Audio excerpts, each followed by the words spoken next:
Hello, Jennifer here from Daily Wonder, and I wanted to show you a math game that you can play with your child. It is called a numbers grid game, or maybe 1 to 100 numbers grid. So the first step would be to make a board like this. It needs to have 10 rows across and 10 columns running down, and the numbers are from 1 to 100. I have seen websites where you could generate your own quick one. It might be a good activity to have your child measure it out and set up the board first. So that's step one. And then it is a game that helps your child figure out what number you have picked by using math questions to eliminate possibilities. So first of all, vocabulary like rows are horizontal, columns are vertical is important.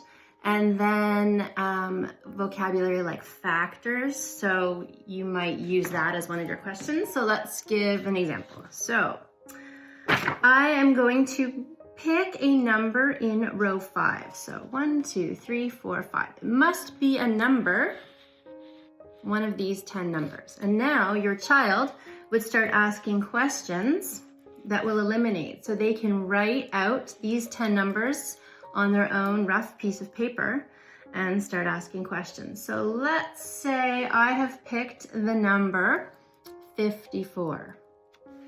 And my child is going to ask me questions like, is it a multiple of 5? Meaning if I count by 5s, will I hit the number? And I would say no.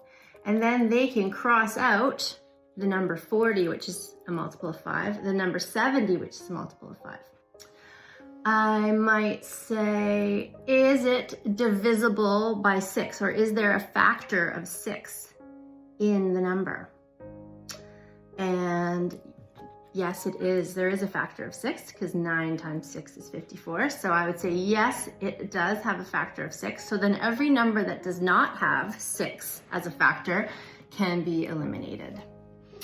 Then you might say, is it a prime number? Which means it only has the factors of 1 in itself. So then we could cross out 11 and 23, and your child can figure out which other ones. And so, you could choose, is this going to be 5 questions in order to get the answer? See if they can do it in 5 questions. If that's easy, try moving it down to, you have 3 questions. So that's one way to do it. When that gets easy, you can say, okay, it is in either column 3 or 4, and then they have to work with 20 numbers as their options.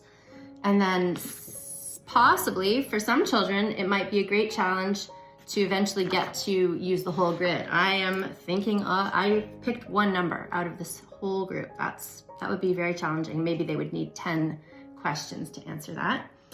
And then the other variation would be that your child picks the number and you ask the questions, and they have to do the math in their head as well to figure out questions like, is there a factor of 3 in it? Is it a multiple of 10?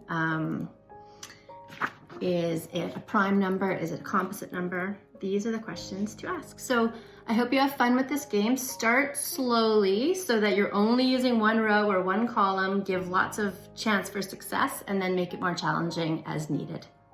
Have fun. Bye.